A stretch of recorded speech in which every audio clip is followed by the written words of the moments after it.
நம்மள எல்லோருமே ட்ரெயின்ல வாழ்க்கையில ஒரு முறையாவது பயணிச்சிருப்போம். அப்படிப்பட்ட ட்ரெயின்ல போகும்போது அதோட பெயர்கள்லாம் வித்தியாசமா இருக்கிறத பார்த்திருப்போம். உதாரணத்துக்கு Vaigai express, Shatabdi express, Cheran express, இப்படி பல வகையான பெயர்களும் பெயர்களே இல்லாத பல ட்ரெயின்களும் பார்த்திருப்போம். இந்த பெயர்கள் எப்படி வைக்கப்படுது, இந்த பெயர்கள் வைப்பதற்கான நடைமுறைகள்லாம் என்ன, வித்தியாசமா இருக்கிற பெயர்கள்லாம் என்னென்ன அப்படின்னு ரொம்ப டீட்டெயிலாக பார்க்கலாம். ஸோ இந்த வீடியோவை ஸ்கிப் பண்ணாமல் கண்டிப்பாக பாருங்கள், ரொம்பவே இன்ட்ரெஸ்டிங்காக இருக்கும்.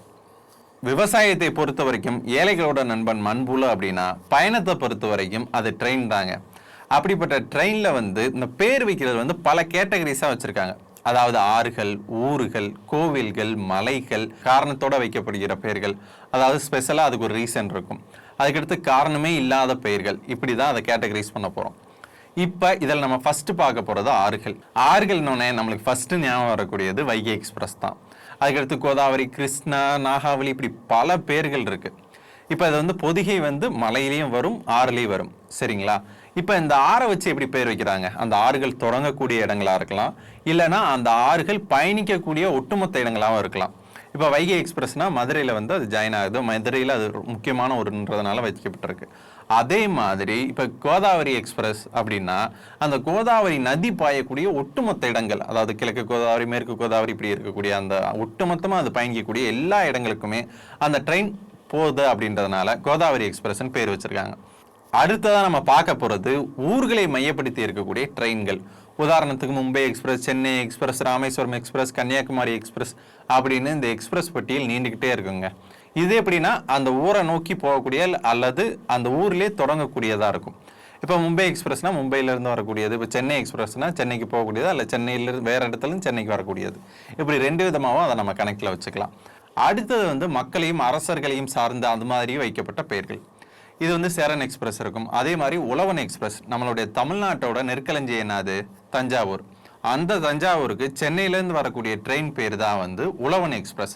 இது உழவு மக்களை மையப்படுத்தி அவங்களுக்கு ஒரு நல்ல மதிப்பு கொடுக்கணும் அப்படின்றதுக்காகவே வைக்கப்பட்ட ஒரு பெயர். நம்ம தமிழில் ரெண்டு வகையான பெயர்கள் இருக்குங்க, அதாவது காரண பெயர், பொது பெயர். அடுத்ததான் நம்ம காரண பெயர்கள், முக்கியமான காரணங்களை வச்சு இருக்கக்கூடிய ட்ரெயின்களோட பெயரை தான் இப்போ தெரிஞ்சுக்க போகிறோம். இதில் சதாப்தி எக்ஸ்பிரஸ். இந்த சதாப்தி எக்ஸ்பிரஸ் 1989 தொடங்கப்பட்டது.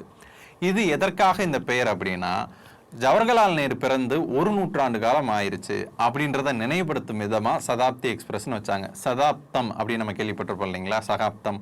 அப்போ ஒரு நூற்றாண்டு. அதுக்கடுத்த ட்ரெயின் பேர் கரீப் ரத். கரீப் ரத் அப்படின்னா ஏழைகளோட தேர்னு பொருள். இந்த கரீப் ரத் முழுக்க ஏசி ட்ரெயினுங்க. இந்த ஏசி ட்ரெயின் எப்படின்னா ரொம்ப ரொம்ப கம்மியான பட்ஜெட்டில் இருக்கக்கூடிய ஒரு ட்ரெயின். இப்போ அதனால தான் அது கரீப் ரத் ஏழைகளோட நண்பன் அப்படின்னு சொல்லப்படுது. அதுக்கடுத்து தான் நம்ம பார்க்கக்கூடிய ட்ரெயின் பேர் துரந்தோ எக்ஸ்பிரஸ். இந்த துரந்தோ எக்ஸ்பிரஸ் ட்ரெயின் எப்படின்னா ரொம்ப தூரத்துக்கு பயணிக்கும், அதே நேரத்தில் கம்மியான இடங்களில் மட்டும்தான் நிற்கும். அடுத்து வித்தியாசமான ஒரு ட்ரெயின் இருக்குது, ஜனம்பூமி எக்ஸ்பிரஸ். இந்த வார்த்தை தெலுங்கு தேசத்தில் ரொம்பவே முக்கியமான ஒரு பெயர். அதனால் இது எல்லா மக்களுக்கும் போய் சேரும். இது ரொம்ப பிரபலமான நேம் அப்படின்றதுக்காகவே ஜனம்பூமி எக்ஸ்பிரஸ் அப்படின்ற ஒரு பேர் வச்சுருக்காங்க. இதை தாண்டி பொதுவாகவே பெயர்கள் இல்லாததை நம்ம தெரிஞ்சுக்கலாம். ஸ்பெஷல் எக்ஸ்பிரஸ், அதுக்கு பெருசாக அவங்க யாருமே பேர் வைக்கிறது இல்லை. ஏன்னா எப்பயோ ஒரு நேரம் தானே ரேராக வருது. ஸோ அதுக்கான பெயர்கள்னு வைக்கிறதில்ல. அதை தாண்டி பெயர்கள் இல்லாத ட்ரெயின்கள் அதிகமாகவே இருக்குது. இப்போ மதுரையிலேருந்து சென்னை போகக்கூடிய ட்ரெயினாக இருக்கும், நிறைய ட்ரெயின்கள் இருக்கும். அது நேரத்தையும் அந்த எண்களையும் குறிப்பிட்டு தான் நம்ம கண்டுபிடிக்க முடியும். இப்போ பெயர்கள் இல்லாத ட்ரெயின்கள் நிறைய இருக்குன்னு பார்த்தோம். இப்போ அதுக்கெல்லாம் ஒரு வேளை பேர் வச்சாங்க அப்படின்னா அதோட ப்ரொசீஜர் எப்படி இருக்கும், எந்த முறையில் பெயரிடப்படுது அப்படின்னு பார்க்கலாம்.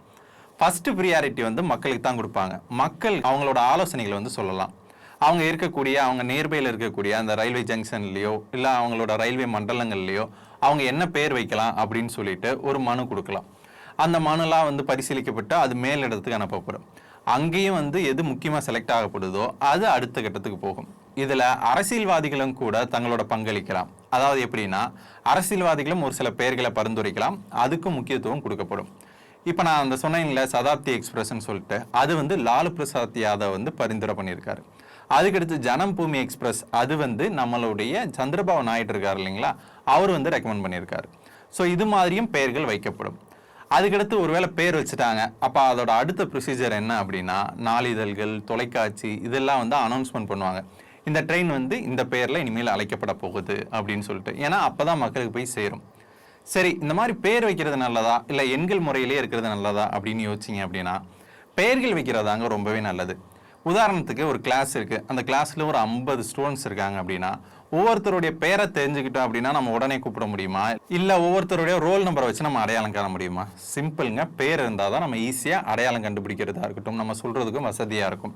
நம்ம போய் டிக்கெட் வாங்குறோம்னா கூட இந்த எக்ஸ்பிரஸ்ன்னு சொல்லிட்டு ஈஸியா சொல்லிடலாம். ஸோ அந்த எக்ஸ்பிரஸ்ல அந்த ஒரு பேர் தான் இருக்கும். ஸோ ஈஸியா நம்மளுக்கு டிக்கெட் கொடுத்துருவாங்க. இல்லைன்னா நம்ம அந்த ரயிலோட எண்ணோ இல்லை இந்த நேரத்துக்குன்னு கரெக்டா நம்ம குறிப்பிட வேண்டியது இருக்கும். அதனால பெயர்கள் வச்சு குறிப்பிடுறது நல்லதுதாங்க. உங்க ஏரியால போற ட்ரெயின்களோட பெயர்கள் என்ன? ஒருவேளை ஒரு ட்ரெயினுக்கு பேர் வைக்கிறதா இருந்தா நீங்க என்ன பேர் வைப்பீங்க அப்படின்றத கமெண்ட் பண்ணுங்க. இந்த வீடியோ ரொம்பவே யூஸ்ஃபுல்லாகவும் எக்ஸைட்மெண்ட்டாகவும் இருந்திருக்கும்னு நான் நம்புறேன். பிடிச்சவங்க லைக் பண்ணுங்க, கமெண்ட் பண்ணுங்க, ஷேர் பண்ணுங்க. நன்றி.